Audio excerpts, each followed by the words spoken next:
On the one hand, the children of Israel were prepared to fight. On the other hand, they trusted in God that He would fight for them. In this matter also, they were aggressive. Those who are cowardly might say that since God will fight for us, there is no need for us to do anything. But in a very real sense, God will help those who help themselves. If you do not help yourself, God will not help you. According to history, God does not help the cowardly. It is the aggressive ones who have received help from God. H. The settlement of the interior problem.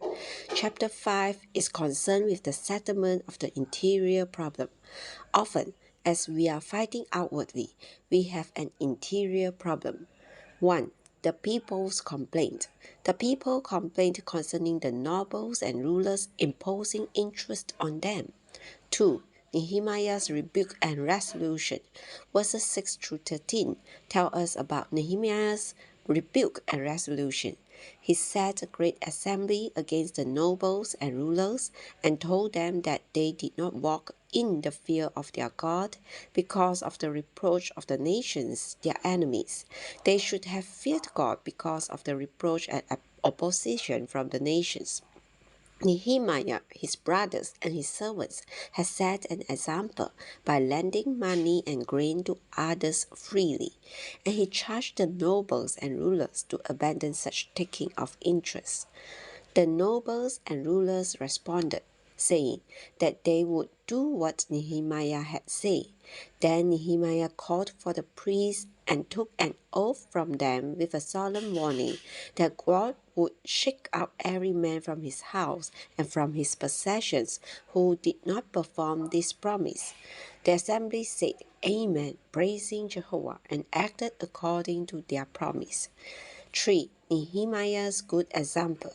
In verses 14 through 19, we see Nehemiah's good example. A. Not eating the food appointed for the governor. Nehemiah and his brothers did not eat the food appointed for the governor for 12 years because of the fear of God. B. Applying himself to work on the city wall. Nehemiah applied himself to work on the city wall. He, his brothers, and all his servants who were gathered there for the work did not acquire fields. This means they did not receive any kind of payment. Rather, he fed richly at his table 150 Jews and rulers, besides those who came to him from the surrounding nations, not demanding the food appointed for the governor, for the building service was heavy on the people. C. Asking God to remember for good all that he had done. Nehemiah asked God to remember for good all that he had done for the people. He had the standing to ask God for this. Here, we should note that Nehemiah, as the governor, in the position of a king, was a man with a pure heart for the rebuilding of Jerusalem's wall in carrying out God's economy.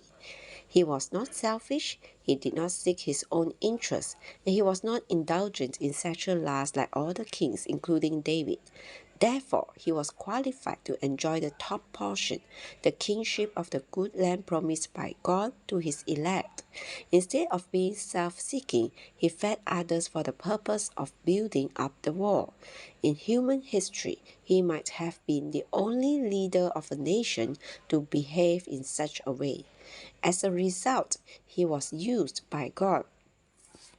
1. The further frustration of the enemy. Nehemiah chapter 6 verse 1 to 14 describes the further frustration of the enemy. First, they pretended compromise as part of a conspiracy to kill Nehemiah. They also slandered and threatened to weaken their hands from working. But Nehemiah prayed to God, saying, Now strengthen my hands. Finally, the enemy acted by treachery with the false prophets and the false prophets' days to cause Nehemiah to sin, that they would have cause for an evil report in order to reproach him.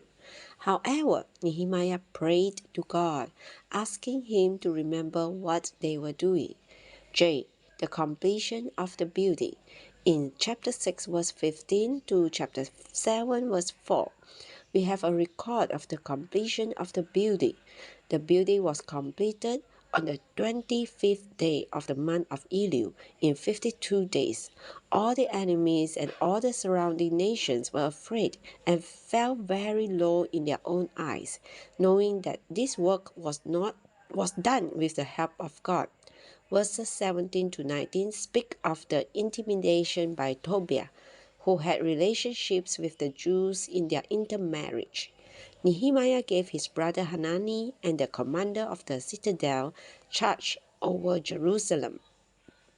Hanani was a faithful man and feared God more than most. Lastly, God put it into Nehemiah's heart to enroll the returned captives by genealogy for the increase of the population of Jerusalem. Nehemiah received help from God to carry out a great success in the work of rebuilding the wall of the city of Jerusalem.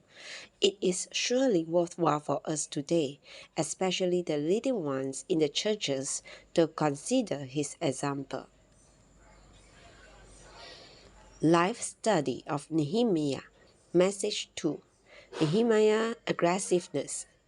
In this message, we will consider Nehemiah's aggressiveness and the need for the proper aggressiveness in the Lord's recovery today. 3 sections of the work related to God's house and God's kingdom. The books of Ezra and Nehemiah describe the return of the captives from Babylon to Jerusalem to rebuild the temple and repair the wall for God's house and God's kingdom.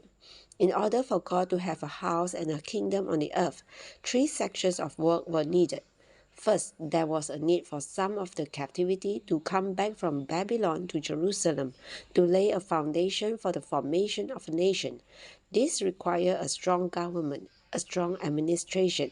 Second, there was the need of teaching and education to bring the people of God into a culture that was according to God. Such a culture was not an Egyptian kind, nor a Canaanite kind, nor a Babylonian kind, but was God's kind, a culture that expressed God. This kind of culture required a great deal of education. Third, there was the need to constitute the nation organically. This section of the work was concerned with the constitution of God's people. The word constitution is ambiguous. According to the common notion, this word refers to a document which is the constitution of a country. For example, the Constitution of the United States of America. This understanding of constitution is too narrow. In our usage, the word constitution refers to something organic which has a number of elements. In the government of a country is constituted not only organizationally but also organically. That government will not be lifeless. On the contrary, such a government will be something that is living and organic.